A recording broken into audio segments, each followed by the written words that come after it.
Oh, man, goddamn. YouTube. Let me put you in the mind of the individuals we talking about today, okay? Listen, man, you and your wife, y'all went out. Y'all got an 18-year-old daughter. Tonight is the night that y'all going out and having a little adult night. You come home from enjoying your night out with your wife, and when you walk through your door, you see your 18-year-old daughter getting her cheeks clapped to smithereens by a 40-year-old man. What's the first thing you gonna do? A gruesome scene in Overbrook where a man was set on fire. Neighbors also heard gunshots. Tonight, 2 people are in custody. Our Steve Keeley has the details from his police sources. A couple pops. Then after that, followed up by screaming. Neighbors heard gunfire, then screamed for help from the first floor apartment in this newer building here on Lansdowne Avenue this morning. Then seconds later, saw a man run out and into the street on fire. Was he on fire? We seen him on the corner on fire. His shirt was on fire. And as the man ran out on fire into the street screaming, drivers here on Lansdowne Avenue at 10:30 this morning stopped and got out to help. What were they doing to save his life? They jumped out of the car and poured water on him. And what was he doing, screaming? Yeah, somebody help me, somebody help me. Philadelphia police sources tell me the 40-year-old man set on fire was in bed with an 18-year-old woman when the woman's mother and her boyfriend came home to the apartment. And the 38-year-old man fired shots at the other man. Then the 35-year-old mother of the 18-year-old poured some flammable liquid on him and set him on fire, sources say. He then ran outside on fire.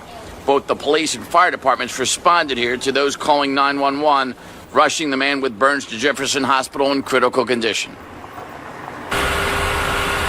So tonight, both that boyfriend and his girlfriend, the girl's mother, are in custody here at police headquarters, awaiting some serious felony charges. And sources say police are recommending that the district attorney charge them both with attempted murder, aggravated assault, and a slew of weapons charges.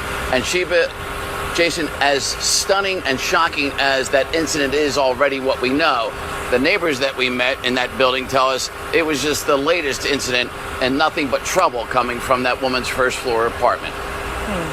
All right, very interesting there, Steve. Thank you. Now, this took place in Philly. Y'all know Philly is violent right now. Got the highest murder rate in America, one of the most dangerous places to live. However, this is still extreme. Like, the dude got popped and set on fire? I ain't gonna lie, that's extreme. But let's talk about it. Let's ask some questions. First thing I gotta say, bro, you 40 years old, gang. You couldn't find a woman a little bit more mature? Like, I don't wanna bash nobody because it's perfectly legal to do so. Just morally, like 18 years old, you 40 cash, bro. Like, you almost double her life, bro. You've lived her life twice. That's a little iffy, but I mean, hey, it is what it is, right? To each their own. It's legal. Long as it's consensual, who am I to judge, right? Next thing, you went to her crib where her parents live? You went to her house, you 40 years old. And you go into her parents' house, you don't have a crib you can bring her to? The parents probably felt disrespected. The parents probably feel like he been smashing her before she was 18. The news clip said that this was definitely not the first of many incidents that happened at this first floor apartment. So who knows? Like, at the end of the day, they came in and knew who he was and knew he was 40 years old. It's not like the news clip said they came in, addressed him, then shot him, set him on fire. Nah, they knew who he was when he came through the door, which in my mind lets me know, like, this not their first time knowing that their daughter was dealing with this dude. They probably gave him a warning. You too old. Get your old ass away from my daughter. Keep yourself away from my daughter. The next time I see you over here with my daughter, anywhere near my daughter, I'm busting a cap in that ass. They probably gave him a warning. I ain't even gonna lie. They probably gave a warning, and that's why they came through guns blazing when they seen them in the crib again. Now, I'm not saying that that's right or wrong, because either way, it ain't going to result in nothing good for the daughter. Now, the mother locked up, the father or the stepfather, whoever he is to her, he locked up. Bro, now the daughter out here 18 years old, she going to be in the hands of another 40-year-old probably. If she just like older men and like being around older dudes and like disobeying what her parents say, then she just going to continue and do the same thing, same cycle. She might not even have a crib to bring them to now. She going to have to go to their crib, because Who knows if they set the crib on fire? Another thing too, you know what gets me mad and why I can't feel what they did, bro? I understand you trying to protect your daughter. You trying to protect her innocence with this 40-year-old. He wrong for that. In my opinion, he wrong for that, bro. I got like 8 years before I turn 30. And I wouldn't be smashing no 18-year-old. Like, you gotta be 23 to do something with me. You know what I'm saying? At least 23 to do. If you in your Jordan year, if she in her Jordan year, then I dunk it. You feel me? But other than that, like, you gotta be at least 23, you feel me? And I got years, many years before I'm 40. So I definitely feel he was wrong, but the parents was wrong too, bro. Like, for one, you put your whole neighborhood, your whole apartment complex in danger. You set this man on fire in the house.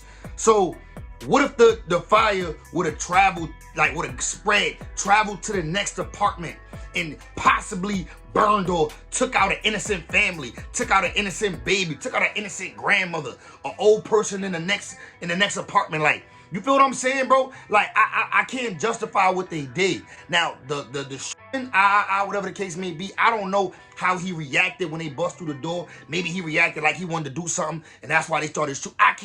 I don't know. But what I will say is the fire was going way too far. Cause now you putting the whole neighborhood in danger.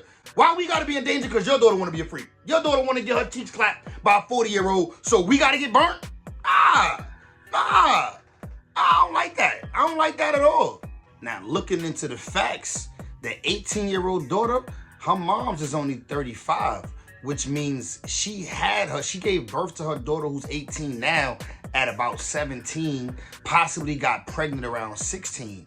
So it's really kind of hypocritical. Like, she really kind of hypocritical the way she doing her daughter. Like, she want her daughter to not be active, or maybe just not active with older men. I don't know. But, like, yeah, shorty, you had your baby at 17. Your daughter's actually a little later than you. She ain't got no kids yet. You know what I mean? But that might also be a part of the trauma, though. The mother might be traumatized by her past and knowing what she went through, and that's why she really took it out like that on her daughter, seeing this 40-year-old man in the house with him. I'm not trying to justify it. I'm just looking into the facts after the video, and I'm like, let me add this in. Because it is important to think about this, bro. The moms was in the same situation. She was clearly active at about 16 in order for her daughter to be 18 and she to be 35. If you do the math is mathing. You understand? The arithmetic is arithmetic. I'm going to end this one, bro. I'm going to end this video here. What I will say is, man, it's probably safer for us all to stay within our age range a little bit. Maybe within 10 years of your age range, I think is fair. If you 40, probably like 29, 27. If you want a young joint, 27 is young. You know what I mean? I guess, but that's to me though. I don't know. Anyways, bros, I'm off this nasty, man. I hope y'all enjoyed the video. Safety, man. Obviously, keep it safe. I'm gonna catch y'all in the next one. I appreciate everybody for tapping in with me. Like, subscribe to the channel, and I'll see y'all in the next one, gang.